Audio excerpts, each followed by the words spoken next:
but give me some guys, some MVP, potential MVP quality candidates, but sleepers, not some guys. We know all the obvious guys. Obviously, everyone knows the Luka Doncic, the Giannis, the KDs. But give me some guys that you think could potentially be in that conversation that most people might not expect. Because I was thinking about this earlier. I've got a few names on here. There's one that I brought up, and I think if this team does good on the Western Conference side, if they get to be a 5 seed, I could see him winning this MVP because, the MVP is all about now. It's team success. What your team, it doesn't matter how good you are, as long as your team doesn't do well, you're not going to get it. But it's John Morant. I see John Morant being a sleeper for the MVP depending on how their team does because he's in year 3 now. All right? He's been in the league for a while. He knows how to play the game. His ball handling is superior. His inside is really good. He can dunk the ball. He can boom on you if you really want to. He can knock down the shot. He can play make. He can do everything you need to do for you to win a basketball game. And if the Grizzlies are gonna be a good team moving forward, he's gonna have to step up. And I feel like he's going to. I feel like he's gonna make that stride into the next season, averaging probably roughly around 20, 25 points. 25 points, 8 assists, and probably about 7 boards. Kind of what LeBron should be doing right now. So, I think Ja's a good sleeper one because I expect Ja to make that score. All the other numbers you got are very attainable, and I expect him to make that scoring jump this year. That's all he really needs to do. The facilitating he's already got. I believe he's already right around 7 assists last season. But if he can make that scoring jump, and the Grizzlies can be competitive, I don't think Ja's a crazy sleeper to have. I had one guy I wanted to throw out there, and I don't know how much at this point of a sleeper he'd be. And this one didn't make me happy to say. Donovan Mitchell. Wow, that's very tough for him to say. If he is not a Spider fan. Look, not a huge Spider guy, but if the Utah Jazz are going to continue to, I know most people have the Lakers as the 1 seed in the West. They're going to be right there around 2-3, and he's the guy, and he's going to give you around 25-ish. Well, yeah, I mean, he does fall into that slump sometimes where he just gives you like an average 20 points. He does, and sometimes he'll be very inefficient. Yeah. I mean, he has his moments where sometimes he just goes below the radar. It's just okay. But it's tough because they were the number 1 seed last year, and he had no regular. Well, he was injured, but he was really in the MVP conversation last year. He wasn't even in. Let me get this. I don't want to make sure I got it wrong. He didn't even get an all team, like an all NBA team. I don't think he did. Yeah, because that was a big deal. So it doesn't really help that he was number 1 seed and didn't really get much recognition. So it's kind of like, what more can you do? Not much. But I will, and then, so I had him, and then another guy who I just thought of this guy. Trey Young. Ice Trey. Ice Trey. The Hawks are a team, we haven't talked about it. I think they could be that 3 spot. They beat the 76ers with Ben Simmons. We got Nets, Bucks.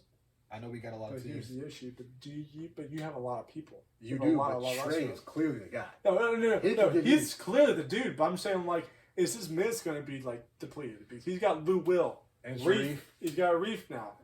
Bogdan. They have a lot of depth. Is he going to get the floor? The more and more I see the Hawks, like, kind of highlights in games that they play. He averaged 30 2 years ago. I think he did. And he didn't get any recognition. Lou Will's going to get. At first I thought Sharif. Yeah. At first I thought Sharif, as much as I love him, I thought he might not see very much time. From what I've seen, I think Lou Will's playing time might be in trouble. I think Sharif's going to start to take over his minutes slowly. They might start them all back and forth between the team and the G League. I don't know. We'll see. But I do believe if Trey's going to march out there and give you 29 and 10, which he is very capable of doing. Oh, no. I think he averaged that 2 years ago. Like, I think he averaged 30 and 10 2 years ago, and they were like a bottom 5 team. So if he's going to do that, and they're going to be a possible 3rd or 4th seed in the East, yeah. When the 2 teams are above him, I mean, obviously you get to the favorites then, like Bucks, the Giannis and KDs and all those guys, but he's right there in that conversation as well as a sleeper for me. I mean, I honestly don't hate that at all. Like, I really I totally forget about him because it's all about, how much time, how much PT he's going to get. Because he's not that good on the defensive side of the ball. At all. So you're going to have to get him off the ball, maybe off the court, and let some good defender guard your best player, second best player on the wing. But my second best player to win the MVP sleeper, you're not going to like it, Jayson Tatum. Jayson Tatum, this is it. All right? this is kind of a gap year. He's getting better and better every year. I think his scoring totals have gone up increasingly over time. So has his shooting. So has his rebounds.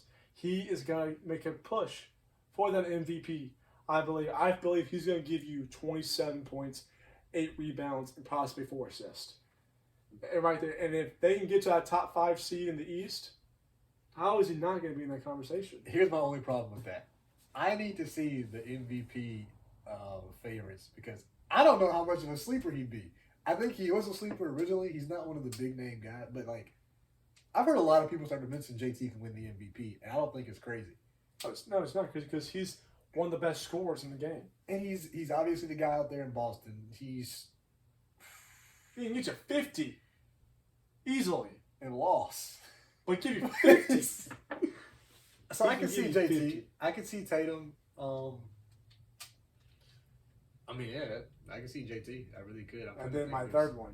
I thought about this almost an hour ago. Zach LaVine. Wow. Zach LaVine as a sleeper for the MVP this year. Now, this one is solely going to be on how good the Bulls are. 100%. Holy crap. It's going to have to be, they're going to have to be like a top 2-3 team in the East. Because I think he averaged 27 last year. It was around 25 to 27. Sure. And now you got Lonzo throwing you lobs and Caruso, and you got DeMar DeRozan on the defense helping you on the defensive side of the ball. He can help you score more points. And DeMar has also helped in the playmaking style. He's going to get the ball a lot. He's going to score a lot. And I feel like if they're a top 3 team in the East, watch out.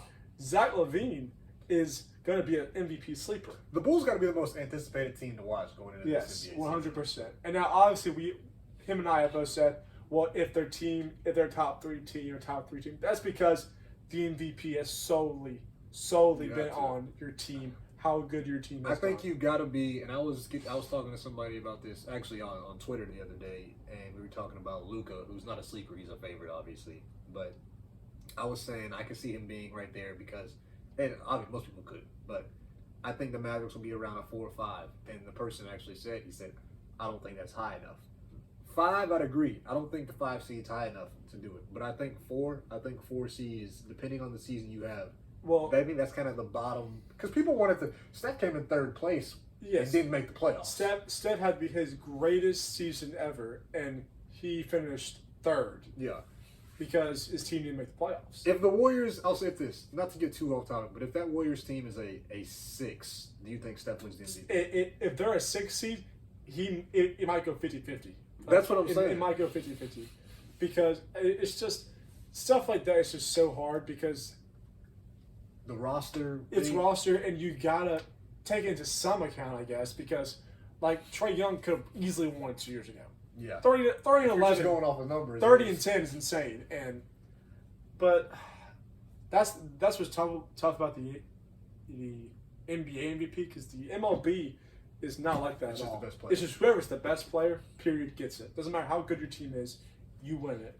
So the NBA, it's all about your team's success, and that's what's kind of frustrating. And some people also say that it should count towards playoffs. Yeah. Your playoff success should matter, but your MVP voting.